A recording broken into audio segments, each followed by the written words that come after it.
Hi Pisces, this is Jav. Welcome pa sa ating channel. By the way, Pisces, this is timeless reading. Gamitin ang reading na ito bilang gabay lamang. Kung naka-resonate kayo, comment down. Tandaan, Pisces, this is general reading. Kunin nyo lang po kung ano ang naka-resonate sa iyo. This is for you, Pisces.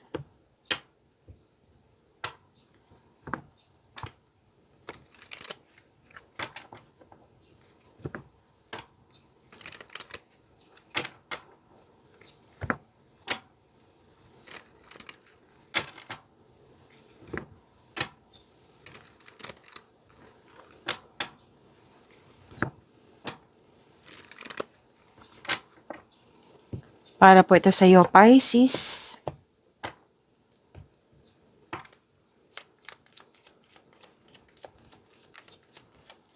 Maraming salamat po sa inyong patuloy na suporta, sa mga nag-donate, sa mga hindi nag-skip ng ads. Maraming salamat po. Sa mga hindi pa nag-subscribe, subscribe na po kayo at click bell notification para malaman nyo na may bago tayong video. Para sa mga gustong magpa-reading po, comment po kayo ng personal reading. Again, comment kayo ng personal reading and check ma-reply sa comment section.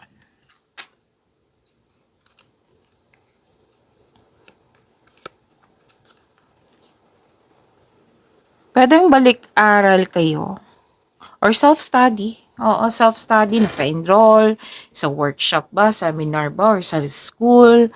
Pwedeng self-study, pwedeng nag-research kayo ngayon. May nagsabi din sa akin ngayon na thesis. Yan. Pwede din may usapin tungkol sa education. Ano pa? Education student, teacher. At may malalaman kayong sekreto. Opo. Tapos, natuwa ka dito kasi very loyal and supportive yung favorite person mo. Tapos, may nakita rin ako ditong na-hired as katiwala. Nakita ko rin dito na may kasamahan, bagong kasamahan or bagong kaibigan na magaan ang loob mo sa kanya. Maaari din na may bago kayong gamit dyan ngayon, Pisces. Opo. Or bagong pet. Nakita ko rin dito na nahihirapan na bibigatan ka pwede sa isang sitwasyon, bagay or tao. Pero huwag kayong mag-alala kasi may recovery akong nakikita dito. Nagkaroon ka ng time for yourself, lalo na't grounding, nag-meditate, or nagkaroon ka ng panahon sa nature. At nakikita ko rin dito na very supportive yung group of people and I believe this is your family and may spiritual growth and personal development.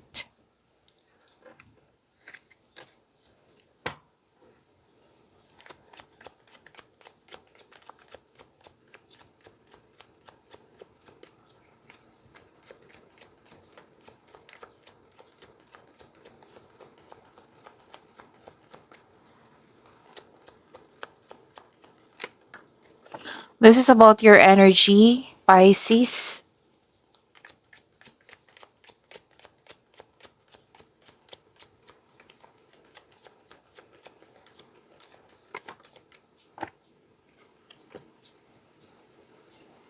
Kung may napansin kayo, Pisces, na naulit na mensahe, yan po yung pinupush ng course sa inyo. Like for example, nanood kayo sa inyong monthly Gabay Tarot reading, weekly Gabay Tarot reading, second half of the month of September, at dito din.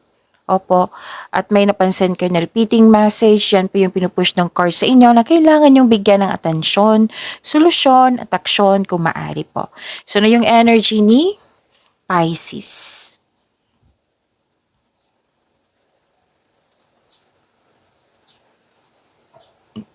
Masensya na po, nag-burp ako. Okay,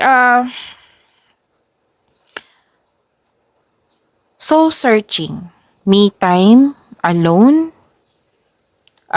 Gusto niyo mapag-isa para makapag-isip? Para makapagpahinga?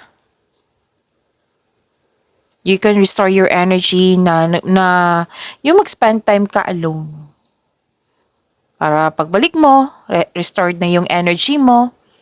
Pwede na naghahanap ka ng solusyon dito sa inyong problema, sagot sa inyong mga katanungan. Ang response ng card nyo dito, nasa iyo na yung sagot, nasa iyo na yung solusyon. All life's answers are within you. Okay. Perfect time talaga sa inyo na yung maglaan ng oras sa sarili. Space or spending some time apart from this person, pwede. Kung sa career and money to, mas gusto mo magtrabaho mag-isa rather than in collaboration. So, feel free yourself para makapag-isip ka ng maayos. So, nag-meditate nga. Dito yung meditation kanina. Oh. Sinabi ko kanina. Andito rin po. Nag-meditate kayo, nag-long walks kayo. Basta yung you're seeking your own inner truth. Soul searching.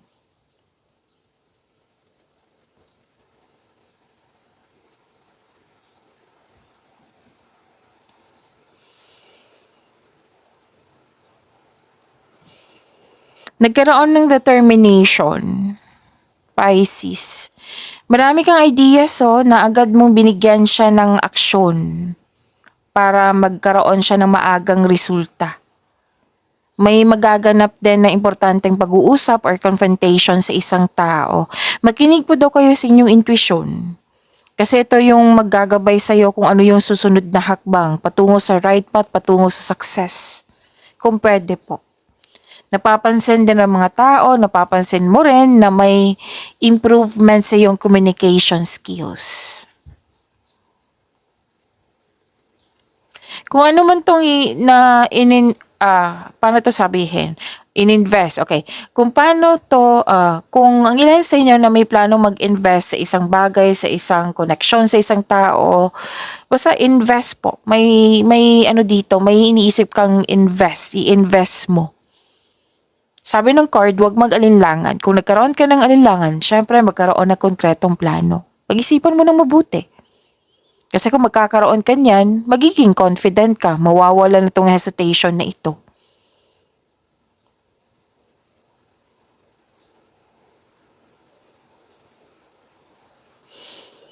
May go signal dito para sa mga magsimulang ng negosyo or gusto mo ng promotion.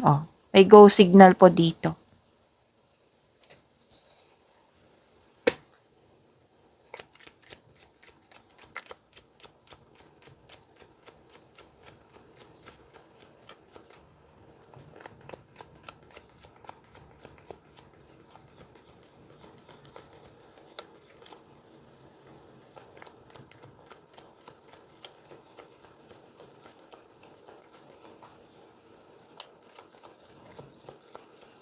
Career and money. Career and money po ni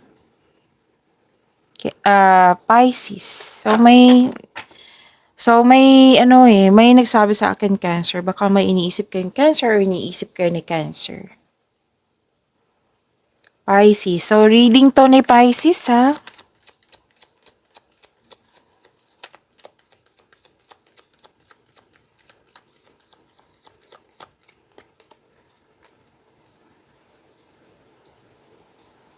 This is about your career and money. Wow. Wow.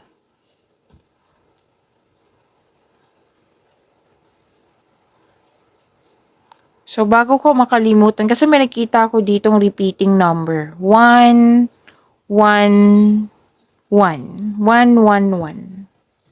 Tingnan ko muna, baka may repeating number pa. Okay, yan lang po. 1, 1, 1. So, anong ibig sabihin nito? Angel number 111. New beginning. Opo, bagong simula. Itong new beginning na ito, magkakaroon siya ng personal growth or pwedeng sa relasyon po. Pwede din sa career and money. Manifestation and creation po ito. Oo.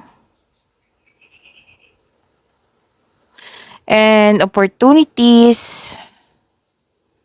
Wow. Opportunities for good fortune and success po ito, ha. So, ang ilan sa inyo lalabas sa comfort zone. And this is spiritual guidance and support. Yung tinuturo sa'yo yung right path. Natandaan nyo, sinasabi ko kanina dito sa energy nyo, na tinuturo talaga sa inyo yung right path. Kailangan mo lang makinig sa inyong intuition kung maaari po, kung pwede po. So the universe is guiding and supporting you. Confidence and inner strength. Okay? Kailangan mong i-increase yung confidence mo kasi yung mga binigay ng universe sa iyo na kailangan mong pagyamanin. So, kailangan talagang i-increase mo yung confidence mo. So, may divine alignment dito. So, what to do when you see angel number 111, right? Angel number 111. So, set kayo ng clear intention. Identify mo yung goal mo, kung ano ba yung ifo-focus mo. Tamang-tama to kasi gusto mo ng me time. Tapos, mag-set kayo kung saan, kung kailan mo bigyan ng aksyon. Tapos, next is maintain a positive mindset. Oo. Maintain a positive mindset kasi that is claiming eh. 'Di ba? Sabi ko sa inyo parate kung kayo ay araw-araw nanonood dito, positive affirmation importante 'yan. Kung may iniisip kayong negativity, i-recite nyo positive affirmation. Like for example, naisip nyo, example lang po ito, hindi ko magagawa 'to. O i-recite nyo, hindi, magagawa ko 'to. Magagawa ko 'to, kaya ko 'to. Yan. And keep your thoughts positive. Mag-focus kayo sa mga gawain nyo. Lalo na yun sa pag-create nyo na, yung nagsiset kayo ng goal. Embrace new opportunities. Yes. Kasi opportunities po ito. Be ready to step out from your comfort zone and embrace the new possibilities that come your way. Okay? Nasasalubungin ka sa mga new possibilities itong pagbabago na ito. Kailangan pong i-embrace mo itong pagbabagong ito. Okay? And trust the universe, of course. Have faith the universe has a plan for you and is working to bring about your greater good. Ibibigay sa iyo yung desires mo. It will turn into reality, pero kailangan mong samahan ng aksyon.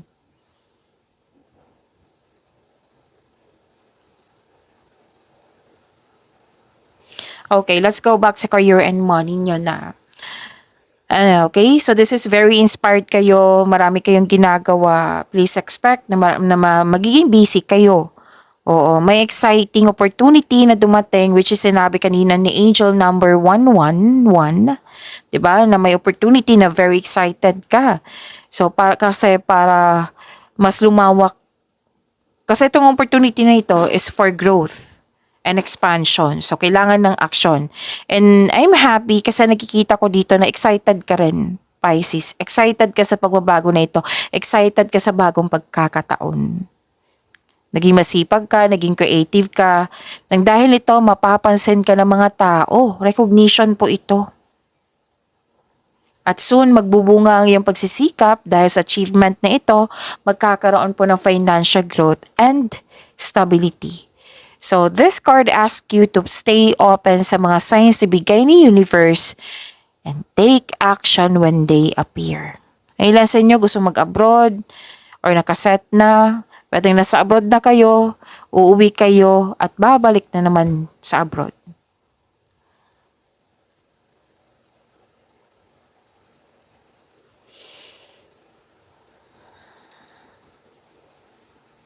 So, this is abundance, ha?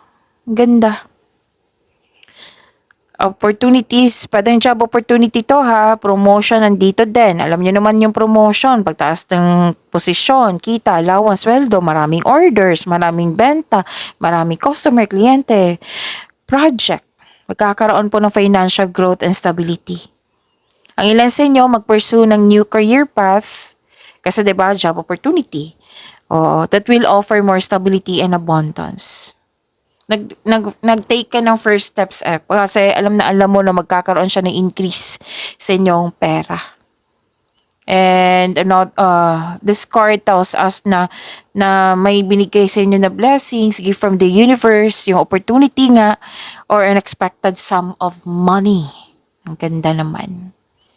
Claim nyo ha. Pisces, ang ganda po.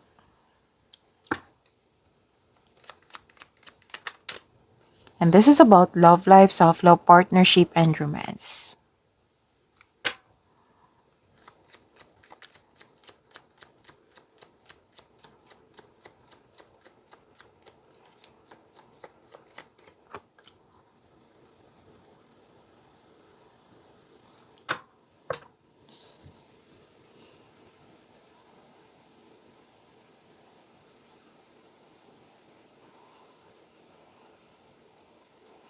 Sa love life, self-love, partnership, and romance ni Pisces, abundance pa rin to eh. Wow! You have abundant in life. Lahat kayo. Claim niyo po. Mahusay kayo sa buhay, praktikal, maparaan, mapasuporta. Sa mga relasyon sa buhay mag-asawa, maalaga kayo, maasahan kayo. At magtiwala kayo na magbuo kayo ng lasting partnership. Kasi may nakita kong pagdududa dito. Pwedeng ikaw to, pwedeng siya. So magtiwala po, magbuo kayo ng lasting partnership. Sa lahat kayo, single ka man, marelasyon sa buhay mag-asawa, may nakita ko ditong pwedeng inalagaan ka ng isang mother figure. Pwedeng inalagaan mo yung mother figure or kayo ang inalagaan. Pwedeng may nanganak, pwedeng may nag-aalaga ng baby, pwedeng may nabuntis. This is also fertility. So kung gusto nyong mabuntis, then go ahead. Kung ayaw nyo, then use protection. Lahat naman tayo dito adult. Kung kayo ay lalaki, syempre yung jowa nyo, yung partner nyo, pwede din kaibigan nyo na nagkwento sa iyo. Oo. And may nag-decide dito na magbuo ng family. And kung nabibigatan kayo, kung nahihirapan kayo, mag-spend time po daw kayo sa mother or mother figure or connect to sa mga bata or sa bata or sa inyong inner child. Kasi nakikita ko dito, mare-refresh yung energy mo. And lalo na sa paglinis ng bahay, cooking, or gardening, it will help you relax. Pero then, pag-take time sa nature. So, tatlo na. Sabi dito na nag-take time kayo sa nature ng ilan sa inyo. Okay?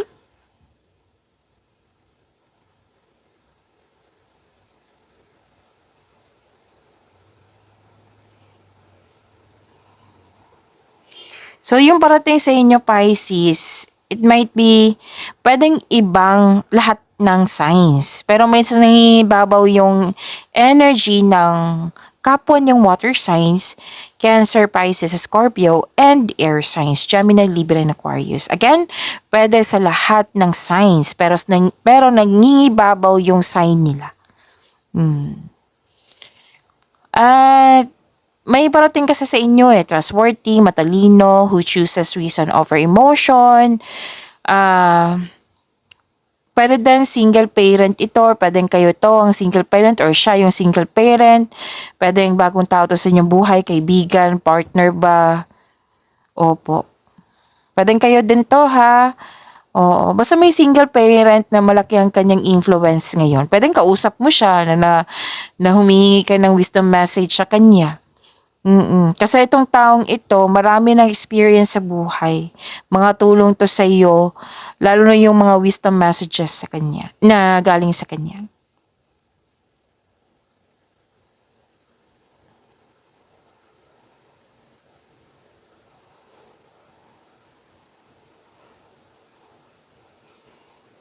Nakita ko dito na nagkaroon ng, okay, so this is wealth, family, and inheritance. Maaari makatanggap kayo ng mana, pension, retirement, masaganang ani ng buhay. Nag-save ka para sa inyong sarili, Pisces, para sa pamilya or sa isang specific person. At sa mga single dito, papasok lang kayo or interesado lang kayo na magkaroon ng relasyon kung ito ay seryoso sa buhay. So, date to marry na to si Pisces. At sa mga relasyon sa buhay mag-asawa, yun nga, nag-iipon kayo, nagkaroon ka ng time sa family mo, pwedeng ipakilala mo na yung partner mo sa grupo ng tao. May posibilidad na bibili kayo ng property ha. And full support yung grupo ng tao sa iyo.